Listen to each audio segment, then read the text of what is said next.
Assalamualaikum warahmatullahi wabarakatuh. Selamat pagi, salam sejahtera untuk kita semua. Terima kasih pada siswa-siswi sekalian yang sudah bersedia melakukan absen. Terima kasih. Selanjutnya kita masuk materi hari ini adalah cara kerja telepon seluler dan telepon kabel. Nah, untuk lebih jelas, silakan perhatikan slide-slide yang ada pada video. Pengertian telepon seluler. Telepon seluler menggunakan media transmisi wireless atau biasa disebut dengan media tidak terpandu. Proses pengiriman informasi tanpa menggunakan perantara kabel. Pengirim dan penerima harus tetap tercakup ke dalam BTS. BTS sendiri merupakan peralatan yang memfasilitasi komunikasi secara wireless antara pengguna telepon seluler. Nah, kemudian telepon seluler antara lain sebagai berikut. Ini merupakan cara kerja dari telepon seluler. Suara pengirim diterima oleh alat yang disebut dengan mikrofon. Kemudian mikrofon mengubah gelombang suara menjadi sinyal listrik dan kemudian dipancarkan oleh ponsel ke BTS terdekat. Kemudian sinyal tersebut diterima oleh BTS dan sinyal tersebut diteruskan ke pusat telekomunikasi. Dari pusat telekomunikasi, sinyal diteruskan kepada BTS, kemudian diteruskan ke penerima. Setelah sampai ke penerima, maka sinyal tersebut diubah menjadi gelombang suara oleh alat yang disebut dengan speaker. Oke, itu merupakan cara kerja dari telepon seluler. Nah, ini merupakan topologinya seperti yang saya bilang tadi. Handphone 1 mengirimkan sinyal ke BTS, BTS melanjutkan ke BSC, kemudian oleh si BSC dikirimkan ke dalam message service center. Nah, disinilah dia akan melakukan filterisasi, manajemen, kemudian pembagian termasuk ke dalam SMSC, dan terakhir SMSC mengirimkan lagi ke BSC, BSC mengirimkan ke BTS terdekat dan diterimalah oleh handphone kedua. Nah, untuk fungsinya atau perangkat-perangkat telepon seluler yang tadi ada istilahnya di gambar tadi BSC. Nah, BSC sendiri mengatur semua fungsi hubungan radio dari jaringan GSM. BSC adalah suite berkapasitas besar yang menyediakan fungsi seperti handover handphone, penyedia channel radio, dan kumpulan dari konfigurasi data beberapa sel. Ini harusnya BTS dulu, kemudian BSC ya. Nah, sebelum di BTS harusnya ada si perangkat handphone. Jadi perangkat handphone, BTS, BSC. Nah, kemudian di situ ada BTS. Merupakan sebuah infrastruktur telekomunikasi yang memfasilitasi suatu komunikasi nirkabel antara piranti komunikasi dan jaringan operator. Dalam hal ini, BTS memancarkan sinyal ke telepon seluler, pelanggan, dan sebaliknya. Telepon seluler juga memancarkan sinyal yang bisa diterima oleh BTS. Ya. Sistem di pertama, komunikasi nirkabel antara piranti komunikasi dengan jaringan operator. Nah, jadi telepon A akan mengirimkan data ke BTS. Nah, kemudian sebaliknya, ketika kita ada telepon masuk, otomatis BTS yang akan menghubungi kita. Nah, jadi itu fungsi dari si BTS. Dia bisa mengirim dan menerima. Ya, bisa mendapatkan informasi dan juga mengirimkan informasi. Nah, kemudian ada SMSC atau Short Message Service Center. Merupakan sebuah kombinasi perangkat keras dan perangkat lunak yang bertanggung jawab memperkuat, menyimpan, dan meneruskan pesan pendek antara SMS dan piranti bergerak. SMSC memiliki kehandalan, kapasitas pelanggan, dan throughput pesan yang tinggi. Selain itu, SMSC juga harus dapat diskalakan dengan mudah untuk mengakomodasi peningkatan permintaan SMS dalam jaringan yang ada. SMSC mentransfer pesan dalam format point-to-point pada sistem yang melayani. Nah, jadi dalam fitur point-to-point itu tidak ada yang namanya misalnya SMS itu harusnya salah nomor kecuali human error, dia terkirim ke sistem lain. Kemudian dalam sistem inilah yang pernah terjadi itu ada sedikit gangguan ketika dalam mengirimkan pesan, ada pesan rusak dalam SMS dulu. Nah, itu adalah terjadi trouble-nya pada SMSC dalam masing-masing operator. Kemudian ada yang namanya MSC, Mobile Switching Center. Dia melakukan fungsi penyaklaran sistem dan mengendalikan panggilan ke dan dari sistem telepon dan data yang lain. MSC akan mengirimkan pesan pendek ke pelanggan tertentu melalui base station yang sesuai. Nah, ini MSC. Nah, lanjut kita masuk ke dalam materi telepon kabel atau PSTN. PSTN itu apa? Merupakan Public Switch Telephone Network. Ya. Merupakan proses komunikasi telepon kabel memanfaatkan sistem wireline. Wireline sendiri merupakan media transmisi dengan perantara kabel untuk menghubungkan antara pengirim dan penerima. Penggunaan wireline biasanya karena alasan jarak dekat, namun juga ada jarak jauh seperti pesawat telepon.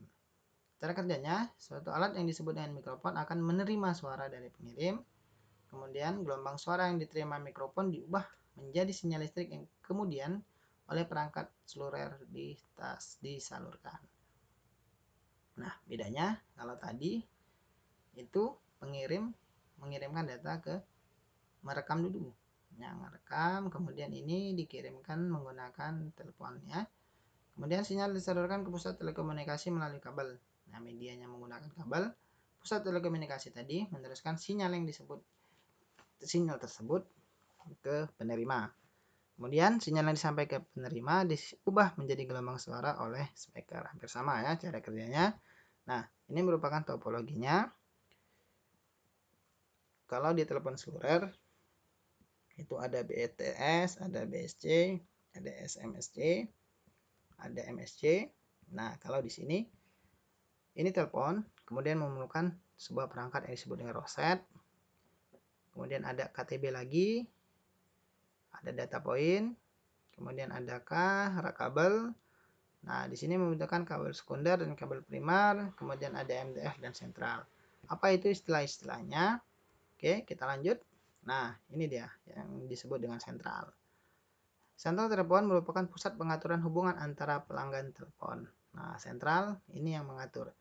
Jadi, jika di sini terdapat 10 pesawat telepon, nah berarti otomatis 10 masuk ke dalam si DP tadi. DP masuk ke dalam sentral, kemudian sentral mengirimkan lagi ke beberapa klien. Kemudian main distribution frame ya, atau bisa disebut dengan MDF. Merupakan kerangka besi untuk menempatkan blok-blok terminal horizontal dan vertikal. Blok terminal vertikal terletak di sisi pelanggan dalam rangka MDF dan fungsi sebagai tempat determinasikan kabel primer. Sementara blok terminal horizontal terletak pada sisi sentral di rangka MDF dan berfungsi sebagai tempat ditransmisikan kabel dari sentral. Nah, seperti itu. Kabel primer, kemudian ada kabel primer ya. Nah, ada kabel primer dan kabel sekunder. Oke, kita bahas. Kabel primer merupakan kabel yang menghubungkan MDF dengan RK. Nah, dengan main tadi. Oke, nah RK-nya belum kita bahas ya, atau rumah kabel. Jadi, kabel primer dia menghubungkan antara main distribution frame dengan RK atau rumah kabel. Rumah kabel sendiri merupakan sebuah terminal untuk tempat transmisi kabel primer dan sekunder. Biasanya bentuknya berupa kotak tertutup berwarna abu-abu yang terletak di pinggir jalan. Ya. Selanjutnya ada kabel sekunder. Merupakan kabel yang menghubungkan antara RK dan DP. Tadi rak kabel dan DP. Nah, DP ya. Nah, DP atau distribution point merupakan terminal tempat penyambungan kabel sekunder dengan saluran penanggal. DP biasanya terletak di atas tiang. Nah, dalam distribution point inilah nanti jika ada beberapa KTB atau pesawat telepon yang terhubung, nah dia butuh lagi sebuah DP baru. Nah, misalnya di sini ada tambahan. Nah, ini cuma satu, kalau dua tambahin lagi di sini, tambahin DP. Nah, kemudian sistem kerjanya baru bisa terlihat. DP mengirimkan data ke RK, RK mengirimkan ke MDF, kemudian sentral lagi mengirimkan nomor telepon tujuan. Nah, ini juga bisa terbalik kalau seandainya di MDF-nya ini udah banyak. Nah, ini kalau masih satu ini bisa disebut dengan skala lokal ya. Bisa bingung-bingung. Nah, sekarang ada kotak terminal batas. KTB merupakan kotak terminal yang berada pada rumah atau biasanya di dinding rumah. KTB yang biasanya dipasang adalah bentuk kotak berwarna abu-abu ditempel dinding sebagai lanjutan dari terminasi dari DP atau distribution point. Nah, KTB ya.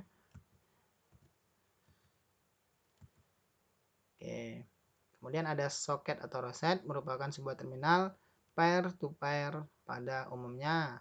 Namun ada juga yang satu pair ke beberapa pair, di mana kabel rumah tersebut akan diterminasi di roset dan setelah itu akan dihubungkan ke pesawat telepon. Nah, mungkin itu saja komponen dan cara kerja dari penggunaan telepon seluler dan telepon kabel. Jika ada yang ingin ditanyakan, silakan bertanya pada WA Group.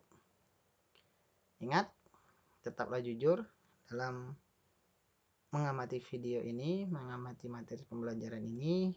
Simak, dengarkan, dan baca. Kalaupun ada yang Bapak sampaikan kurang jelas, silakan boleh kalian baca, kalian skip videonya, silakan, tidak masalah.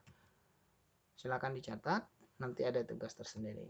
Oke, demikian pemaparan materi tentang proses komunikasi dalam telepon seluler dan telepon kabel. Apabila ada kata-kata yang salah, Bapak mohon maaf. Bapak akhiri kegiatan pembelajaran hari ini. Tetap jaga dan patuhi protokol kesehatan.